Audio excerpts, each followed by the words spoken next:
In this video, we're going to take a look at the basis for bioelectrical energy, and that basis is referred to as the membrane potential. And so when you see the word potential, it's a reference to electrical energy separation or difference across the cell membrane. And this is between the inside of the cell and the outside of the cell. Because of that energy separation set up by the electrical components of the ions and the other molecules inside and outside the cell, that sets up what's called the potential to do physical work. The physical work is the work involved in moving ions across the membrane, and that potential energy is often referred to as voltage.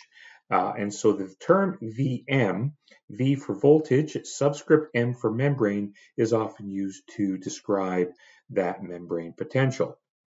As an example, if the membrane potential, so the electrical energy separation between the inside of the cell and the outside of the cell, that implies that we have an equal amount of electrical charge on both sides of the membrane.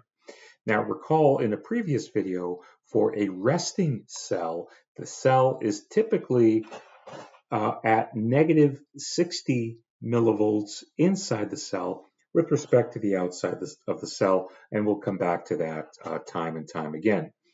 When we use the term equilibrium, equilibrium refers to a combination of both the electrical and concentration gradients of the molecules and ions across the cell membrane. And this refers to an even balance of ions with no net movement.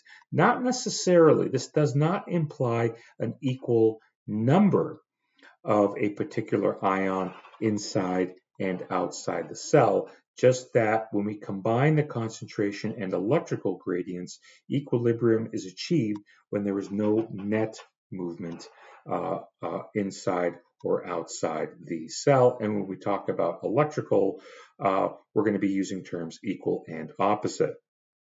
Some of the key terms in understanding the membrane potential, in that even a minuscule, very small change in the ion concentration will actually induce a disproportionate or very large change in the energy balance across the membrane.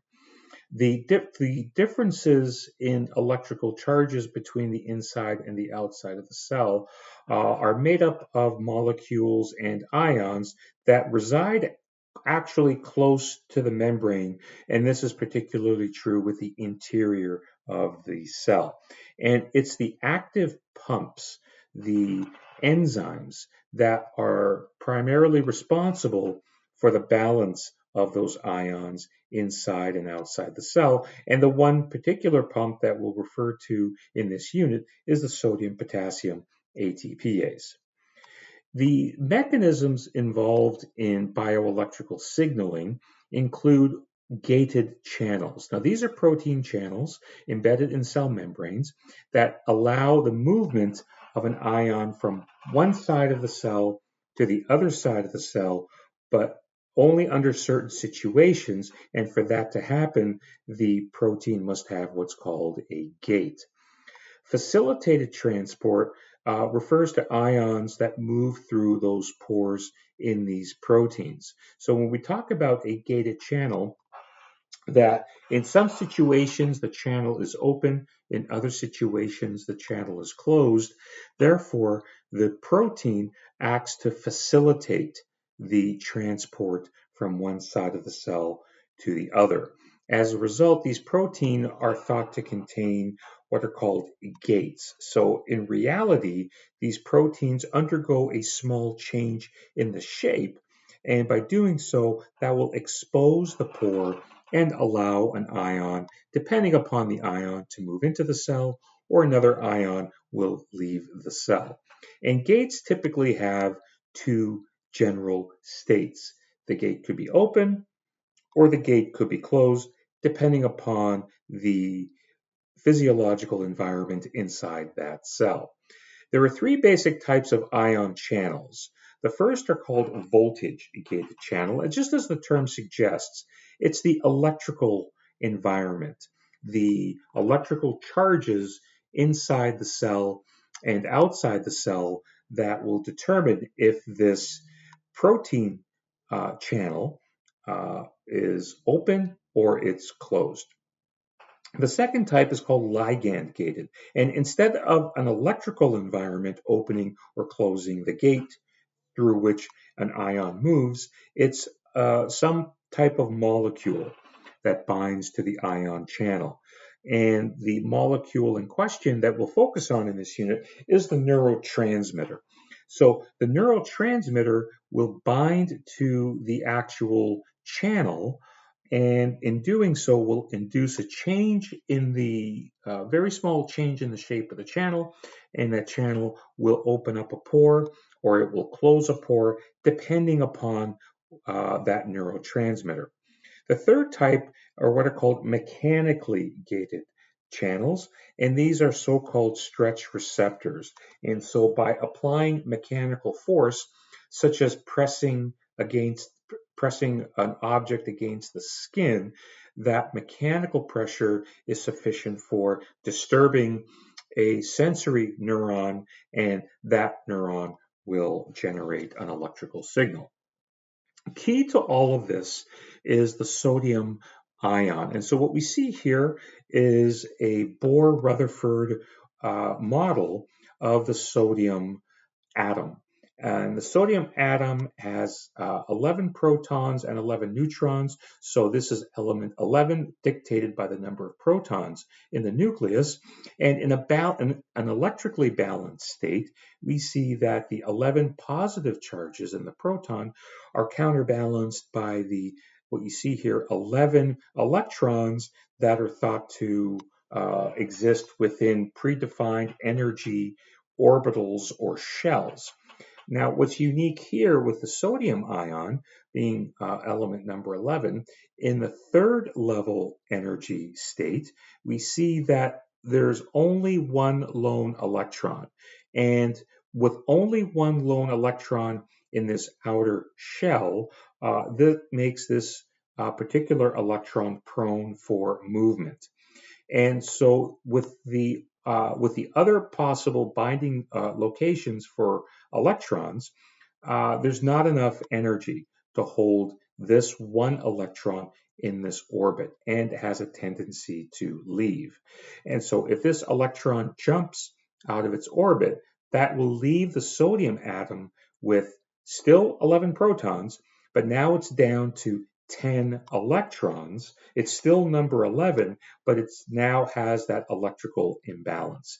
And this is an example of what might be called a catabolic or breakdown reaction. And so the breaking down of a structure will result in a one net positive electrical charge for the entire atom if this electron leaves. And as a result, it's referred to as a cation, or the sodium ion. So it still has the 11 protons, still element number 11, but because it's lost this one electron, particularly in physiological solutions, it has one net positive charge and called a cation. If we take a look at this chart, these numbers are certainly not to be memorized.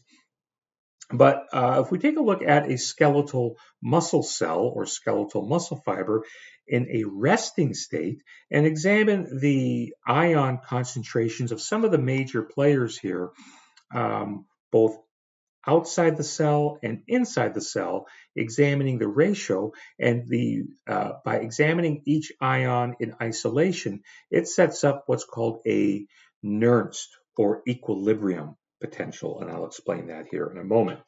So in a resting skeletal muscle fiber, the concentration of sodium ions outside the cell is approximately 145 millimole, compared to the intracellular concentration, which is much less at 12. So the exterior to the interior ratio for sodium is set at 12.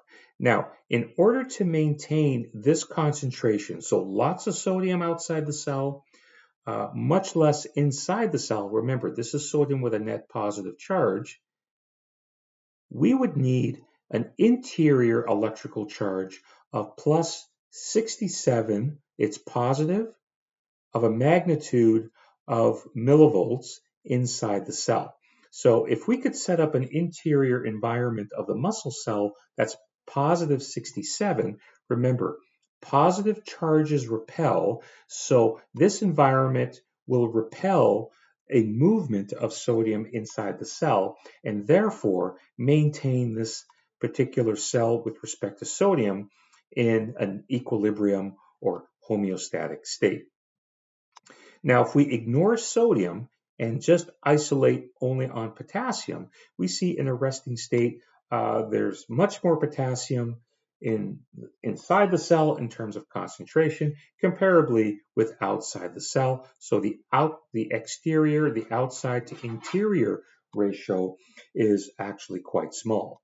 Now, to keep potassium in its concentration balance here, we see that we have to have a negative electrical charge inside the cell because a negative and a positive attract. And it needs a much larger magnitude than we saw with sodium, for example, at 98. So this is what is needed to maintain potassium in its equilibrium state.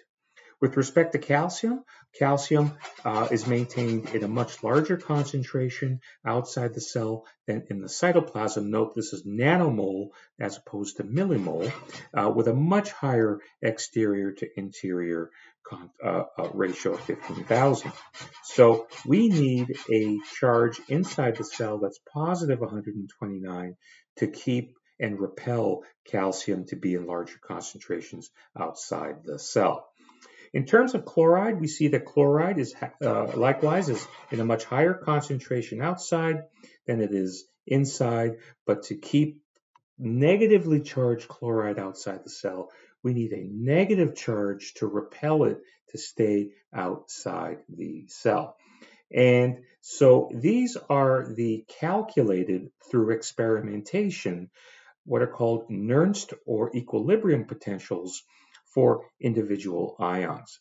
So just looking at another example here, on the previous slide, those were skeletal muscle cells. What we're looking at here are values, comparable values for the squid neuron, which is a very large neuron often used for these types of studies, and mammalian neurons, which very closely resemble those of skeletal muscle fibers.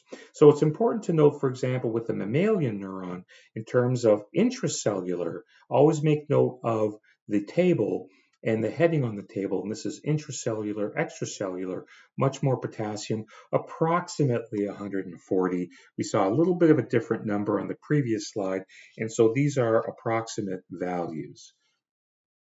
Now, with the distribution of all these ions, in addition to other molecules, particularly proteins that carry some form of charge, that sets up what's called the resting membrane potential. That is a cell that is not active. And that is a reflection of the electrical charge separation. So in a neuron, a resting neuron is one that is not triggered to release a neurotransmitter. If we're talking about a muscle cell, that's a cell that's not triggered to produce force. So depending upon the cell, the resting membrane potential, or RMP, could be anywhere from negative 80 to negative 60 millivolts inside the cell with respect to the outside, but whether it's negative 80 or negative 60 really depends upon the cell. And therefore, because we have a negative 60 with respect to the outside, we then say the resting cell is in a polarized state. Polarized referring to the negative charge inside versus the extracellular fluid. Now, if we depolarize that cell, if something happens to the cell where it becomes depolarized, then it just simply is no longer polarized, which is to say it's no longer negative 80 to negative 60. The easiest way to depolarize this is by adding positive charges to the inside of the cell.